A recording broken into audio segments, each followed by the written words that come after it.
Hey, what's up, everybody? Welcome back to another 3D Hangouts. My name is Noah Ruiz. I'm a designer here at Adafruit. Joining me every week, it's my brother Pedro.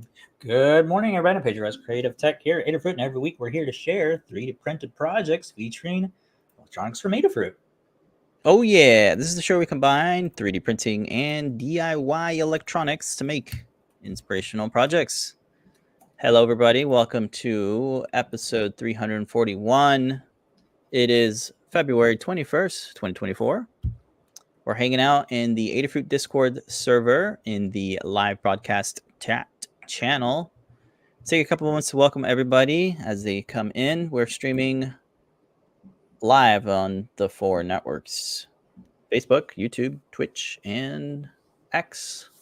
Hello, everybody. Welcome to the show. We have some prototypey projects, some shop talk, community makes, Timelapse Tuesday, all that and more on, you guessed it, 3D Hangouts. All right. Hello, folks. If you'd like to join the Discord server, the URL to that is at the top here at discord.gg/Adafruit. Good morning, Jim Hendrickson, Duwester, Squidjot JPEG are all hanging out in the live broadcast chat channel. And on YouTube, we have Samer Mosa. Hello. I'm going to kick off the show with adafruit.com/free. And we'll check out what are the free deals going on this week. Similar to last week, if your order is $99 or more, you're going to get a free PCB coaster with the golden Adafruit logo.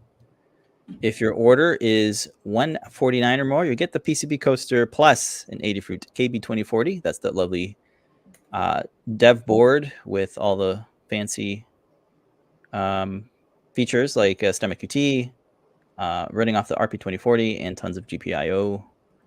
If your order is $199 or more, you'll get the KB2040, the PCB coaster, and free UPS ground shipping for continental US only. And if your order is $299 or more, you'll get the free shipping, the KB2040, the PCB coaster, and a Circuit Playground Express. These get automatically added to your cart as you order. And on top of that, you can use our coupon code, which is good for today. And it is Camera Box. Camera Box. I wonder why. You got a couple of camera projects coming up. Camera for the next, I don't know, 2 weeks, 3 weeks, 4 weeks. About a month. Be a month. Hello, Brent is hanging out in the live broadcast chat channel. Oh, let me give you. We have a surprise for Brent. Icon, coffee icon for coffee emoji. That's a double espresso. All right, who's going to start off, Pedro? We don't have a Learn guide to release this week because we have been in the development iteration phases for our upcoming projects. Pedro's working on a fun one. It was supposed to be the ItsyBitsy ESP ESP32 is what was supposed to come out this week. It'll come out next week. This is just a tiny little case for the new board. Has a stem on there, and you can add some stem boards on the front here. And this is the WFL version, so you can add an antenna. And that's what this little hole is right here. So those should arrive sometime today, the little adapter for it with the antenna. And I'll update the size of this case to fit. And I think I'm just going to use like WLED to run some LEDs for it with it. And it's just a nice little tiny case. You have your access to, if you use headers, or on the top if you want to have them point out from there. And then I'll just add more additional ports on how the LED strip is set up. So it's a nice little ItsyBitsy ESP32 case. And that'll be next week. Very cool. They're still in stock.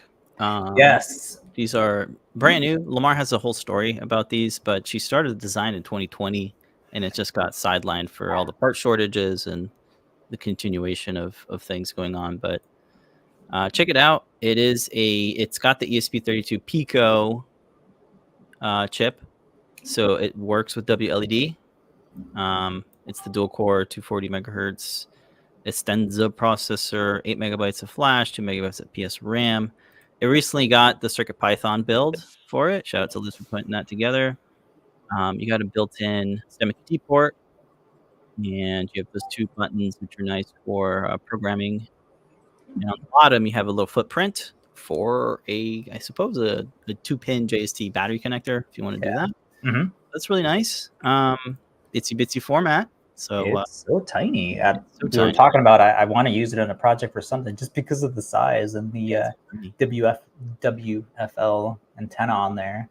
I still have mine in a bag. So cool. I need to. Actually, I'm showing you the wrong version. Where's the other really? one? Let's see.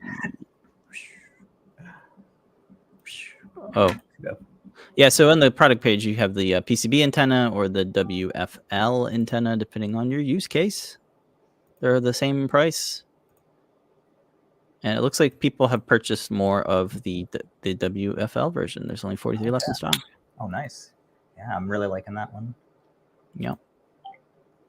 Well, this will work with Whippersnapper, right? As soon as the board definitions are in. Perhaps. I'm not sure. I'm asking Brent. Brent? Because obviously I'd like to do a Whippersnapper one, like a tiny little case for it. Not yet. Yes, not yet.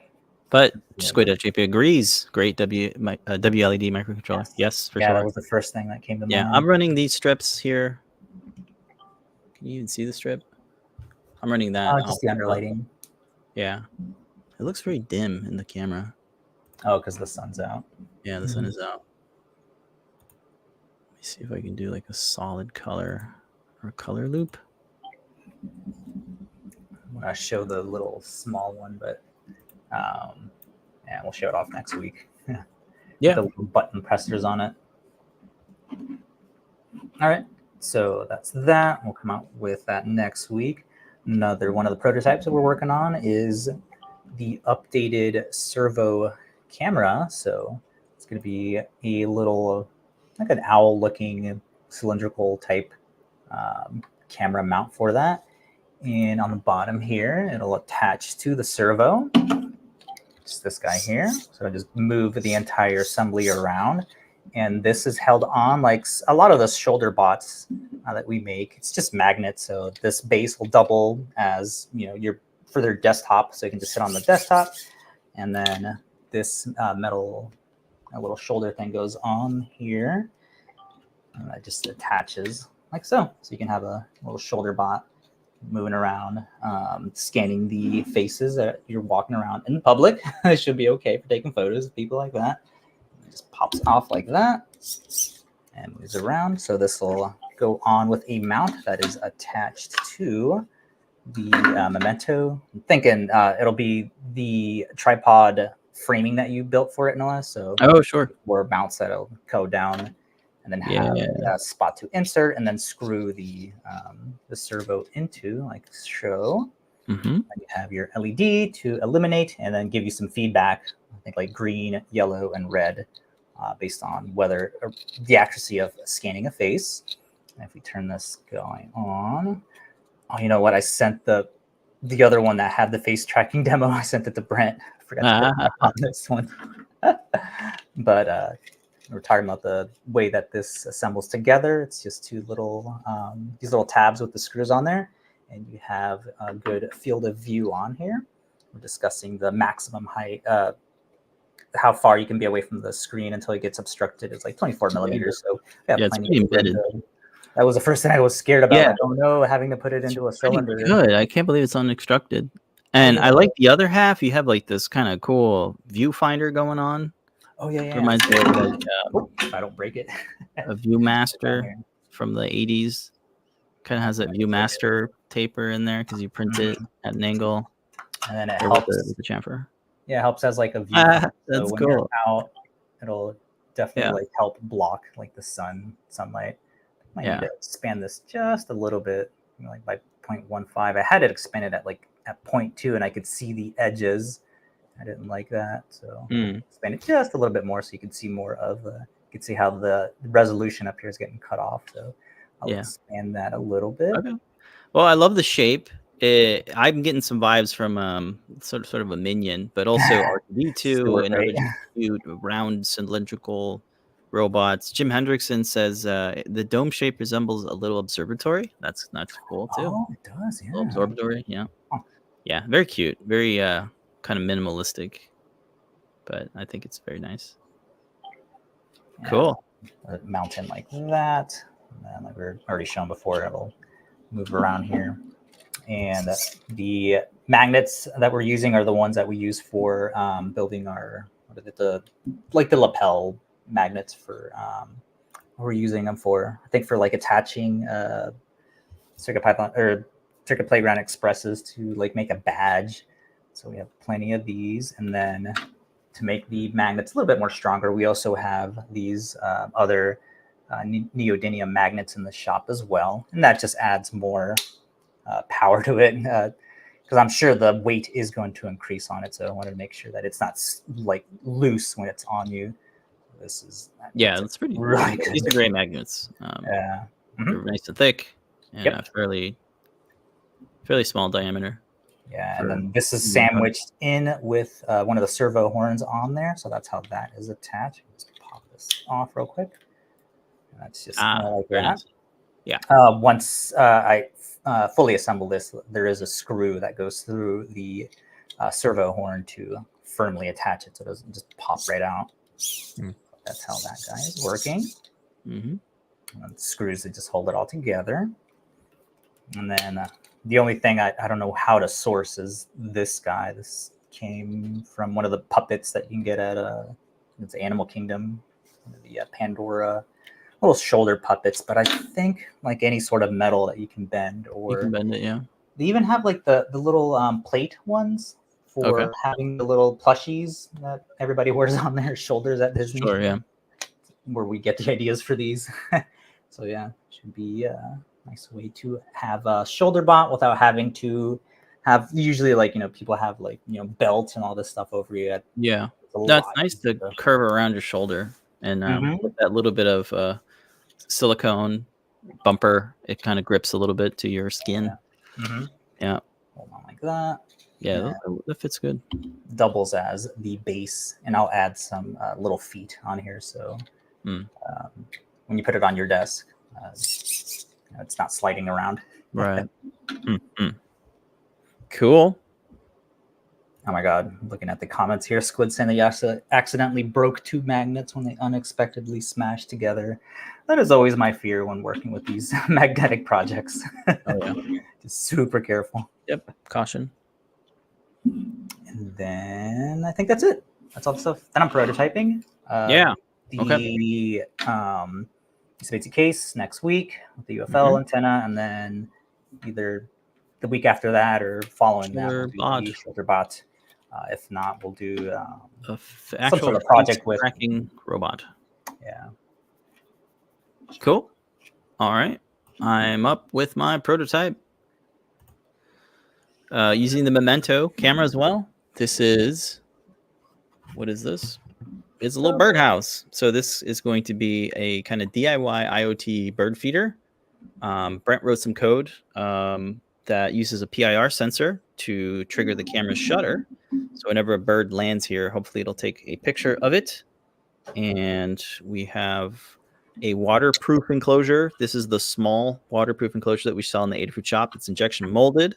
There's another half of it that is made out of polycarbonate, so it's clear. And it has like a internal gasket, rubber gasket in these plastic screws, and it's fully waterproof. So it's really nice. When something's outside, you really want it to be waterproof. So you can 3D print the things around, and then it's mounted to the back plate here with these 4 screws and hex nuts. Really, really nice case. It's got great technical drawings. So I was able to model it up in Fusion to get the things right. You can't see it, but there is a 3D printed bracket that adapts the 4 standoffs on the Memento to the 2 heat set inserts that are already pre-installed in this enclosure. So it's really, really versatile enclosure. It just about fits the Memento camera. You don't have access to the screen, but that's okay. Much like the doorbell project that we did a couple weeks ago. You won't need access to the screen because you're using Adafruit I/O and a feed to display the image. So I got the battery here. You can fit like a 2200 milliamp battery somewhere up here. So I might opt in to do that. But the PIR sensor is soldered to a 3-pin JST connector that just plugs in to the side there. There's just enough clearance there for it. Unfortunately, you don't have clearance for a USB-C cable, but you can use Adafruit's online web workflow website to debug, code, update files, and things like that, which I've been testing. It works really well. And yeah, this is a pretty cool DIY IoT bird feeder. I came up with some fun details for the roof. You got like tiles and like this kind of cool texture here. It's all printed without any supports.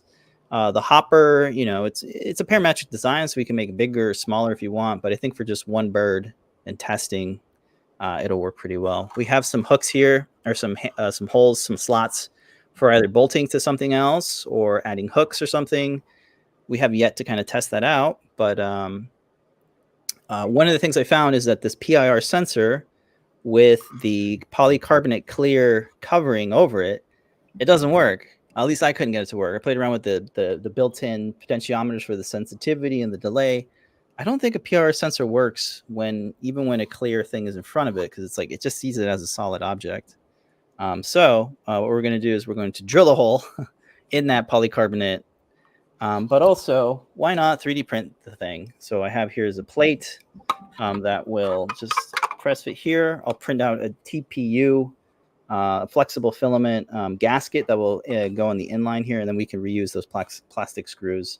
You know, you're still going to have an opening for the camera, but you know, there's just one of those things. It's not going to be fully, but I think with the polycarbonate front plate and you drill a hole, you could probably do a gasket and TPU, or just use hot glue to really seal this PIR sensor to this plate, the polycarbonate injection molded plate.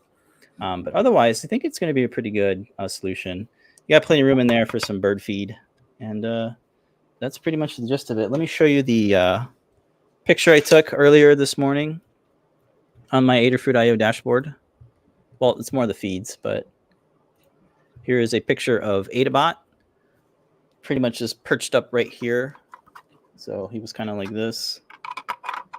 Size-wise, we were saying it should be good enough to get like a bird. Maybe? So the distance, you know, I'll play with that. Hopefully the bird will be in frame. And, you know, the PIR sensor's position pretty low, because that's where the bird's going to be like pecking. Yeah. So hopefully that's good. It'll be tricky kind of to angle the camera lens to be like pointing down. So that might be an issue, but, you know, we'll see. We have yet to see.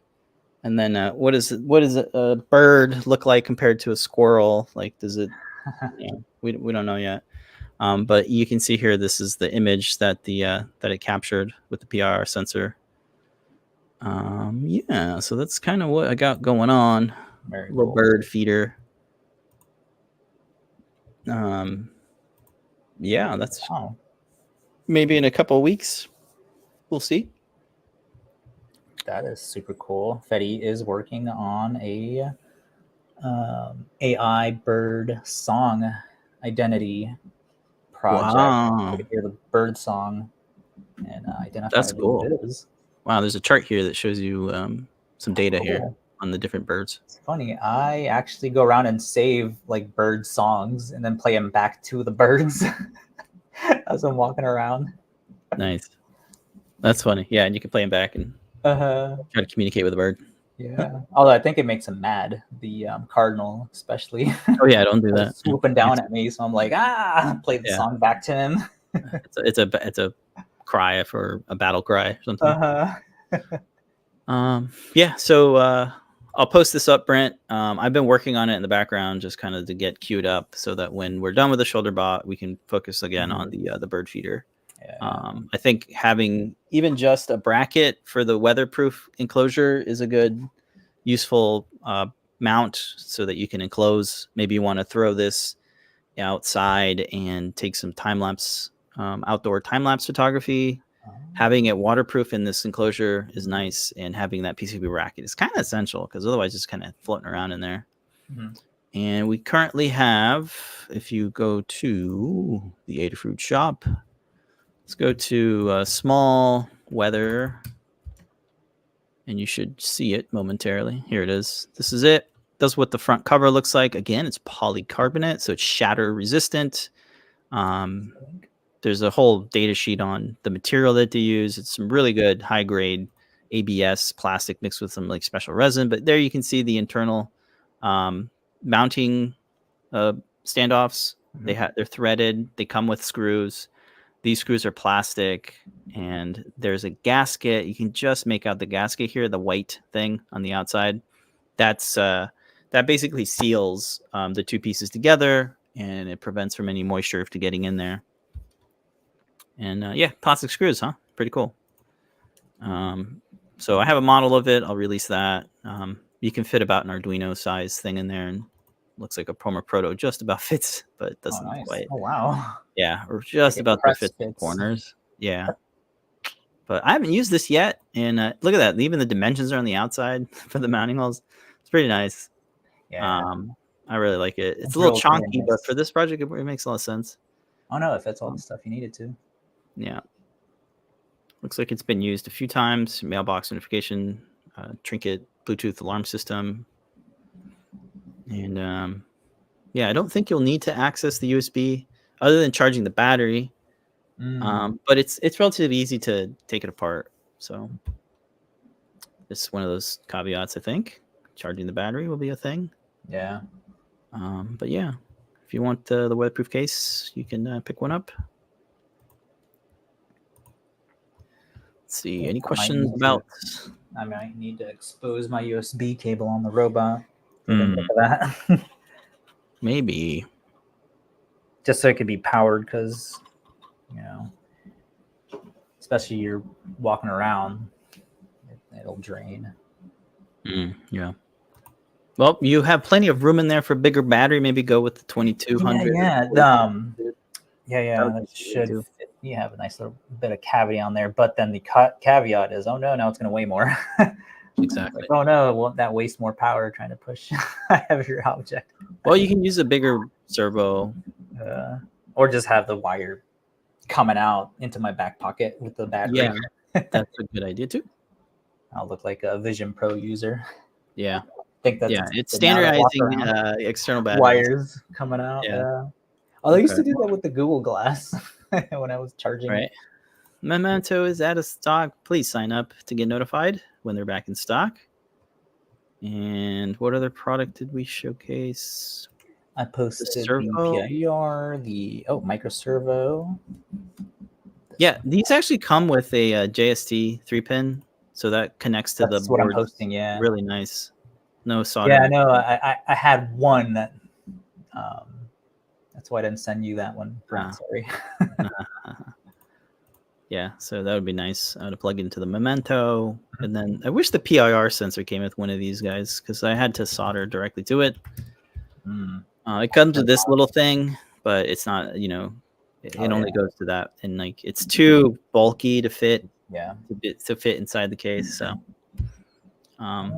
you could, I think I used the jumper, the socket jumper cables work. Okay. We'll give that a try.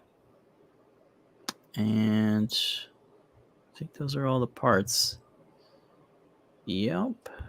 And that's what we are prototyping. If you want to pick up anything in the shop that we talked about that's in stock, you can use our 10% off discount code Camera Box. Camera Box. That's why we call it Camera Box. You have a box. I have a box. And they both have cameras.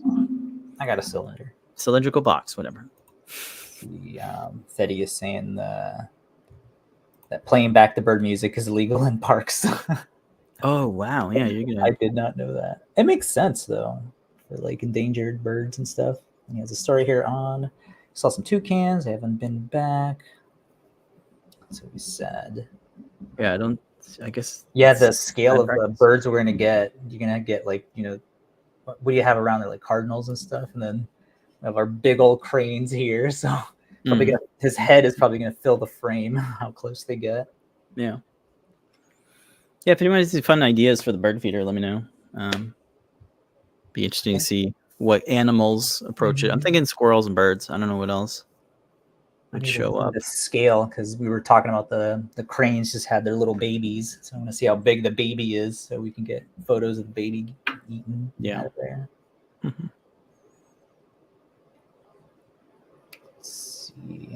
I'm doing on timing. I think I posted all the links so far. Yeah, we're thinking of probably pretty short show because no alert guide this week, but next week This we'll have perfect. something. I guess we can jump into community makes. Pretty cool little fidgets. Yeah. All right, let's play the video. It's muted. All right, this week on community makes, we got this cool little stretchy fidget.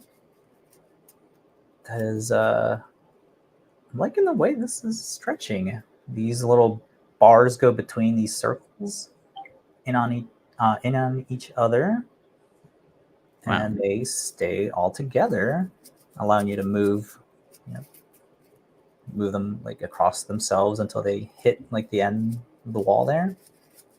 And then they also have a couple of different shapes. They have a circle as well. I also had like a square, but man, these are difficult to print. They look difficult to print.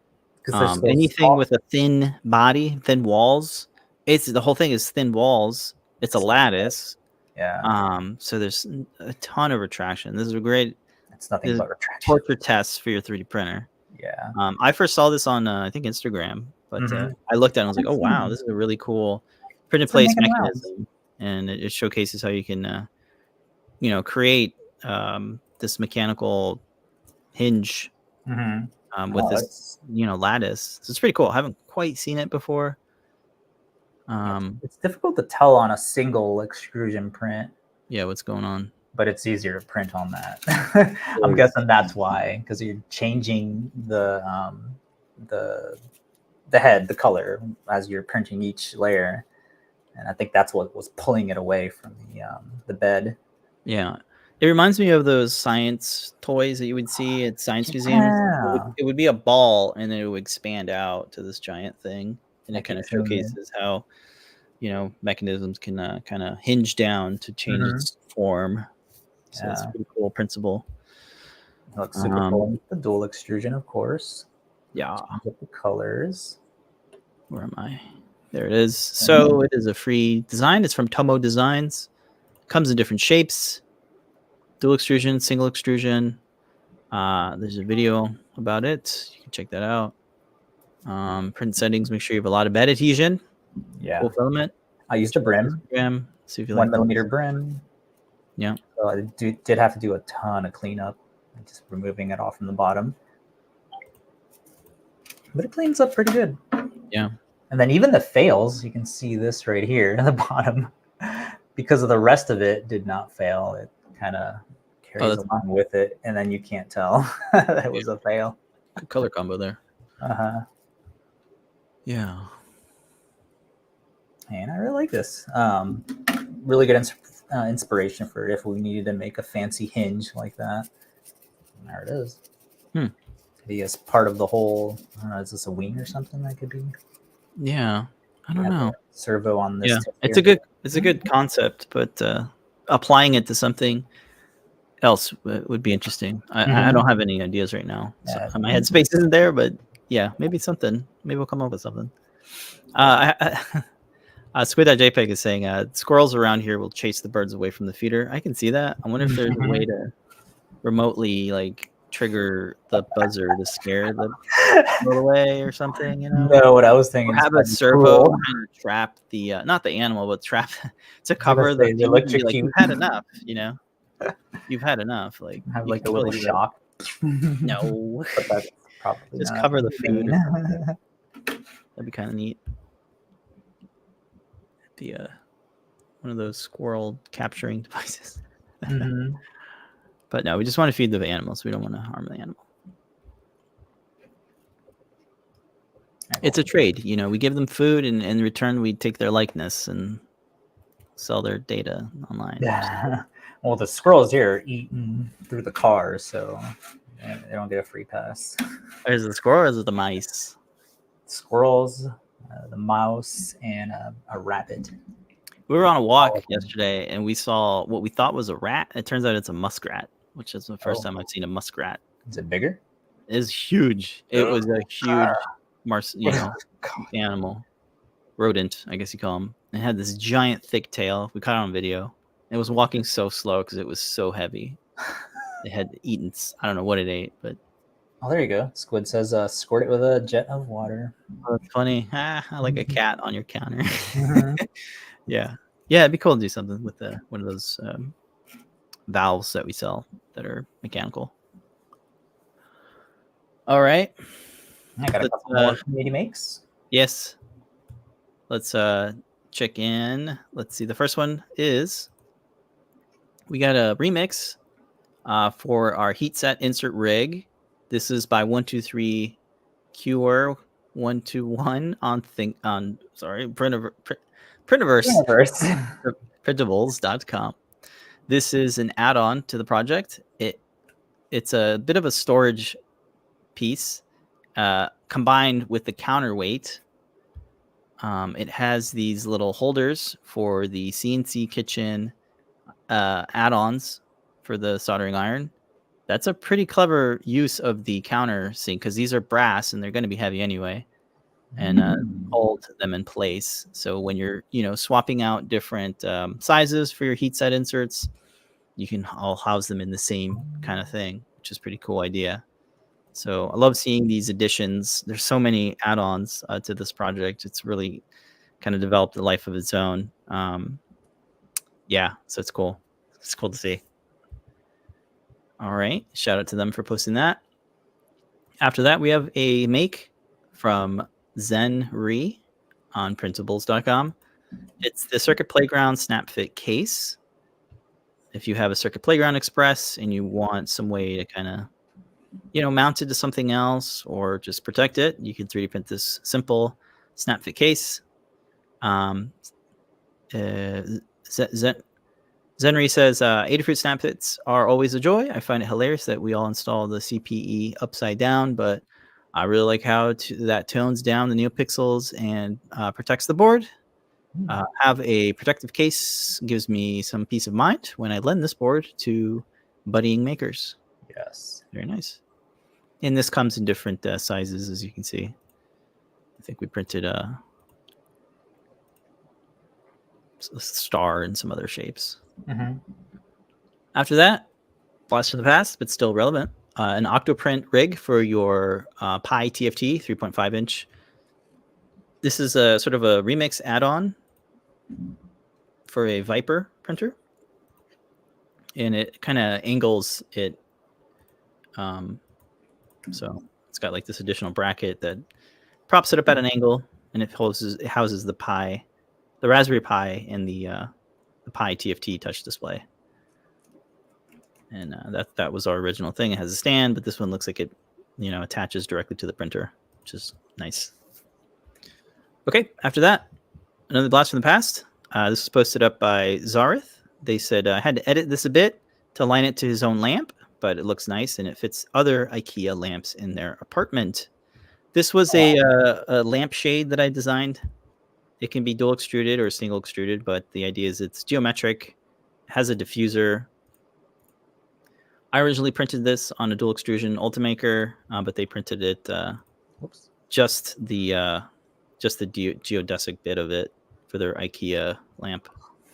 It's kind of a neat design. It prints without any supports, amazingly. But love me some triangles. And thanks, Zarth, for posting that up. After that, we have another add-on for the heat set insert rig. This is I needed a quick and easy way to mount and unmount a pencil soldering iron. Came across two good designs and combined them. This is posted by, again, 123D or 123Q or 123. So here's a photo of the clamping mechanism. So you can easily take the pencil soldering out of its housing. Pretty cool. Pretty cool, huh? Yeah. After that, we have our first make of the LED holiday tree using LED noodles. Looks really nice. It was posted up by AFP316. It was a perfect Christmas gift. Oh, wow. That's what we love to see. A bit of a challenge to build just because it's like a lot of wiring. I remember it being challenging, especially when I documented it. But hey, it worked out. I'm glad it worked out. And you have all the different colors and stuff that you can apply, that you can use, rather. All right. After that, we have another make of the Zelda Breath of the Wild Guardian Sword with new pixel LEDs. It's posted up by Ross Hendrickson. Modified it to fit the bamboo bed and went with the cheap fairy lights embedded versus the NeoPixels. It's $4 versus $100. Wow. Still need to add some black accents. My son loves it. Nice. That looks nice. Even with fairy lights, it's going to be a fun time.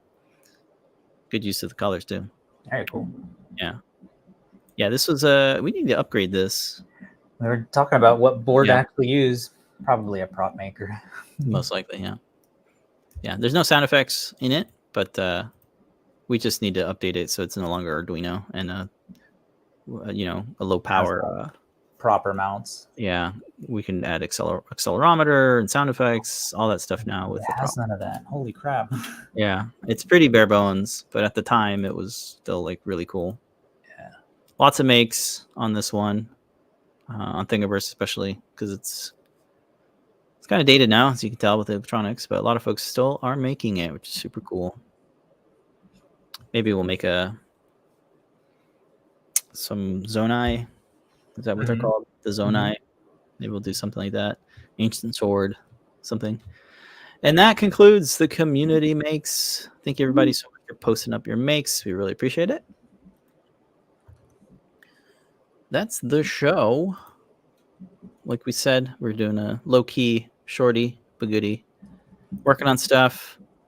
Don't forget, if you want to pick up anything in the Adafruit shop, you can support your maker habit and Adafruit as a whole with purchasing some parts every now and then. You can use our coupon code CameraBox and get 10% off your order. All right. Anything else, Peter? I think that is all for the show. Yeah. Yeah. I don't have any new tools or anything to talk about. Yep, it's cold here. up northeast, 32 degrees. I think that's all we got. That's all we got. So tonight we got a special show and tell hosted by Melissa. Maker Melissa will be hosting tonight. We invite you to come on at 7:30 p.m. Eastern Time is when it goes live, but you can join in maybe 10 minutes before that on the Adafruit Discord server. We'll give you an invite code so you can share your projects. We'd love to see your stuff, what you're working on, work in progress, retro tech, arts and crafts. All is fair and fun. And then after that, at 8 p.m. Eastern Time is Ask an Engineer with Mr. and Mrs. Lady Ada. Open source hardware news, new products, Ion MPI, and more. Tomorrow is JP's workshop. Check in and find out what JP is working on. Fridays is Scott's back, so I need to update this. Deep dive with Scott. Every Friday at 2 p.m. Pacific or 5 p.m. Eastern. On the weekends, Sundays is From the Desk of Lady Ada. You can tune in and see what she's prototyping. Random evenings on Sundays. Mondays are CircuitPython weekly community meetings. I think it's around 2 p.m. Yep. Or is it 1 p.m.? Maybe 2 p.m. You can always check the show times. Yeah. And you can contribute in the Discord server. And then Tuesdays is JP's product pick of the week, where you can get crazy discounts up to 50% off select products. Always a good time with JP's product pick of the week on Tuesdays. Wrapping right back around Wednesdays. Start off with our show. And then the 2 shows that follow in the evening. Wednesdays are big for us. Thank you everybody so much for watching. This has been an Adafruit production. You can get another coupon code tonight, of course, on Ask an Engineer. But until then, remember to make a great day. Hey, we did it. See you later. All right, everybody. See you tonight. Wow.